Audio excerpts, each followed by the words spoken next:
বিশ্ববিদ্যালয়ের পূর্ণাঙ্গ স্বায়ত্তশাসন কিন্তু এখন পর্যন্ত নিশ্চিত করা সম্ভব হয়নি। রাজনৈতিক কারণে অনেক অযোগ্য শিক্ষকদেরকে নিয়োগ করা হয়েছে, তারা ঠিকমতো ক্লাসে পারফরমেন্স করতে পারে না। দেখুন, আসলে বিশ্ববিদ্যালয়ের শিক্ষার্থীরা এই মুহূর্তে এসে যেই বিষয়টাকে লক্ষ্য করছে সেটা হচ্ছে যে আসলে কার চিন্তা ভাবনাটা কীরকম, সে শিক্ষার্থীদেরকে নিয়ে কী করতে চায় এবং দেশ এবং ঢাকা বিশ্ববিদ্যালয়কে আসলে এই মুহূর্তে সে কী দিতে চায়।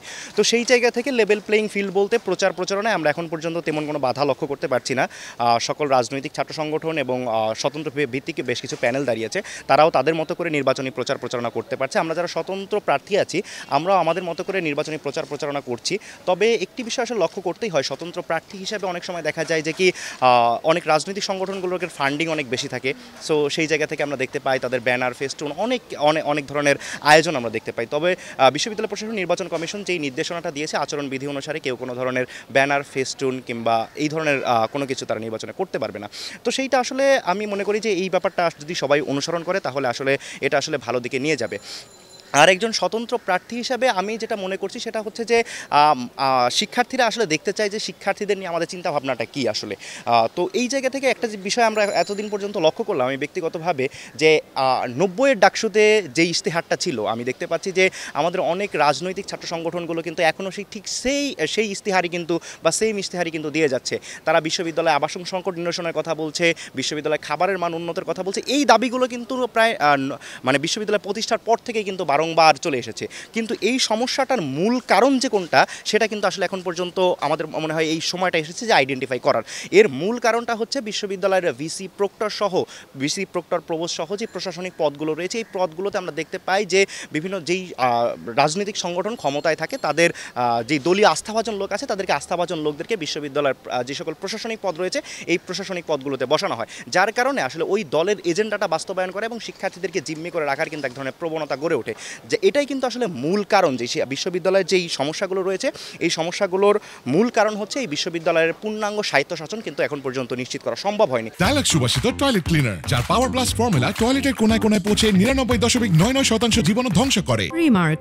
তো বিশ্ববিদ্যালয়ে যদি পূর্ণাঙ্গ স্বায়ত্তশাসন নিশ্চিত করা যায় এবং যে প্রশাসনিক পদগুলো রয়েছে, ভিসি প্রক্টর সহ প্রভোস্টের যে পদ রয়েছে, সেই পদে যদি শিক্ষার্থীদের মানে এই পদগুলোতে যদি রাজনৈতিক নিয়োগ যেগুলো হয়, রাজনৈতিক নিয়োগ যদি বন্ধ করা যায় এবং শিক্ষার্থীদের এই নিয়োগের ক্ষেত্রে যদি শিক্ষার্থীদের মতামতের অন্তর্ভুক্তি নিশ্চিত করা হয়, তাহলে আমি মনে করি যে বিশ্ববিদ্যালয় প্রশাসন এবং শিক্ষার্থীদের মধ্যে কিন্তু একটা হৃদ্যতার বন্ধন তৈরি হবে এবং বিশ্ববিদ্যালয় প্রশাসন এবং শিক্ষার্থীরা কিন্তু একে অপরের পরিপূরক হয়ে বিশ্ববিদ্যালয়ের স্বায়ত্তশাসন নিশ্চিতে কাজ করবে। কিন্তু আমরা দেখতে পাই যে বিশ্ববিদ্যালয় প্রশাসন যাদেরকে নিয়োগ করা হয় তারা কোনো না কোনো দলের আস্থাভাজন, তার কারণে তার চাইতে বিশ্ববিদ্যালয় শিক্ষার্থীদের চাইতে কোনো নির্দিষ্ট দলের এজেন্ডা বাস্তবায়ন করাটা কিন্তু বেশি গুরুত্বপূর্ণ হয়ে ওঠে। সেই জায়গা থেকে আসলে বিশ্ববিদ্যালয়ের যে সকল সংকটগুলো আমরা দেখছি এই সংকটগুলো কিন্তু আসলে তৈরি হয়ে যায়। তো এই জায়গা থেকে ধরেন বিশ্ববিদ্যালয়ের খাবারের মান উন্নত করা কিংবা বিশ্ববিদ্যালয় আবাসন সংকট নিরসন করা, এটা শুধুমাত্র বিশ্ববিদ্যালয় প্রশাসনের সদিচ্ছার অভাব। বিশ্ববিদ্যালয় প্রশাসন যদি সদিচ্ছা থাকে তাহলে এই সমস্যাগুলো নিরসন করতে খুব বেশি আমাদের বেগ পেতে হয় না।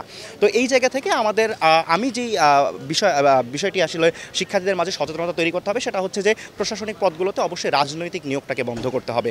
এছাড়া আমরা দেখতে পাই যে আমাদের ক্যাম্পাসগুলোতে অনেক ধরনের ট্যাগিং কালচার এখন পর্যন্ত বিদ্যমান রয়েছে।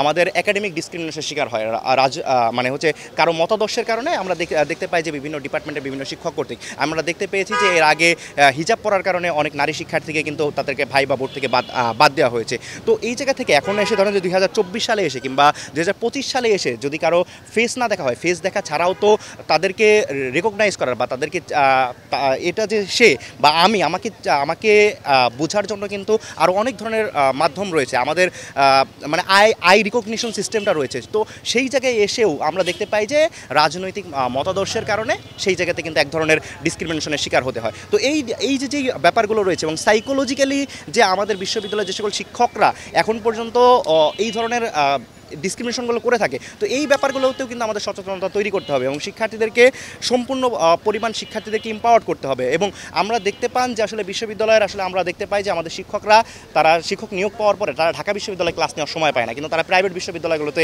দিব্যি সবসময় ক্লাস নিয়ে যাচ্ছে। তো এই যে প্রাইভেট বিশ্ববিদ্যালয়ে ক্লাস নেওয়াটা এটা ঢাকা বিশ্ববিদ্যালয়ের শিক্ষকদেরকে বন্ধ করতে হবে। এবং আমরা দেখতে পাই অনেক রাজনৈতিক কারণে অনেক অযোগ্য শিক্ষকদেরকে নিয়োগ করা হয়েছে, তারা ঠিকমতো ক্লাসে পারফরমেন্স করতে পারে না, তাদের রিসার্চ নাই, তাদের কোনো গবেষণা নাই এবং শিক্ষার্থীদের জন্য তাদের কোনো নতুন ইনোভেশন নাই। তো এই জায়গা থেকে যদি শিক্ষক নিয়োগ প্রক্রিয়াটার একটা সংস্কার করা জরুরি। এই শিক্ষক নিয়োগ প্রক্রিয়াও কিন্তু শিক্ষার্থীদের একটা অ্যাসেসমেন্ট থাকাটা জরুরি। তো এই যেই বিষয়গুলো রয়েছে সেই বিষয়গুলো যদি আসলে সংস্কার করা যায় তাহলে আমরা মনে করি যে বিশ্ববিদ্যালয়ে যে সংকটগুলো রয়েছে সেই সংকটগুলো খুব ইজিলি কিন্তু সমাধান করা সম্ভব।